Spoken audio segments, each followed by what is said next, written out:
consultando a bibliografia disponível sobre o período, a gente nota que Adolf Hitler, ele provocou uma tensão diplomática com o Brasil já em 1935, porque Hitler, em 1935, fraudando, renegando o Tratado de Versalhes que foi imposto à Alemanha após a Primeira Guerra Mundial, ele reinstituiu uma coisa que era proibida.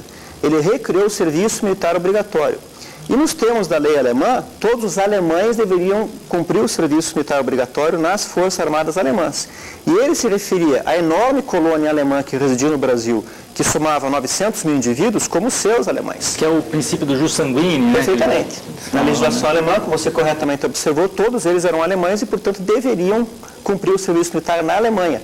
Isso criou um conflito diplomático muito extenso com o Brasil, que dizia que não, eles têm que servir as Forças Armadas do Brasil e não da Alemanha.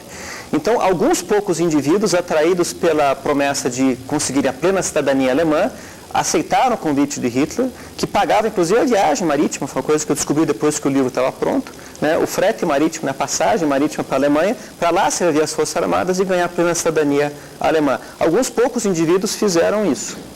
Os meus entrevistados, não. Os meus entrevistados, eles foram para estudar, para trabalhar, em alguns casos para tratar da saúde e não tinham intenção de ir lá para servir o exército. Mesmo porque eram todos menores de idade, gente muito jovem, Então, foi por acaso que eles se viram presos, vamos dizer assim, na Alemanha, com o início da guerra, não tinham condições de voltar, se viram ali presos por não ter condições de retorno e acabaram, então, atingindo a idade do recrutamento e vieram a servir as Forças Armadas Alemãs. Tem um caso no seu livro que parece um caso de que o soldado ele se recusou a lutar, porque ele sabia que ele ia para Monte Castelo, ia lutar contra os brasileiros. É verdade. Luta, não foi isso? É o depoimento mais extenso do livro, o depoimento do Der Amerikaner, que é o pseudônimo dele. Ele conta que quando ele fazia o curso de sargentos na escola do exército alemão para sargentos na cidade de Praga, na Tchecoslováquia, ele ouviu muita propaganda aliada, o que era proibido, mas todo mundo dava um jeito de burlar essas proibições.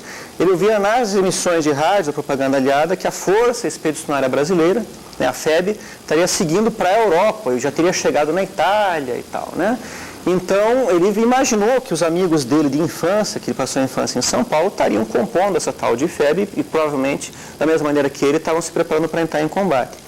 No dia que ele foi designado para serviço na linha de frente, ele descobre que o endereço de serviço dele militar é a Itália. E aí se criou o conflito, porque ele já sabia de antemão que ali estariam, então, os seus antigos vizinhos, os seus antigos colegas de escola em São Paulo. E ele conseguiu evitar a invasão? Sim.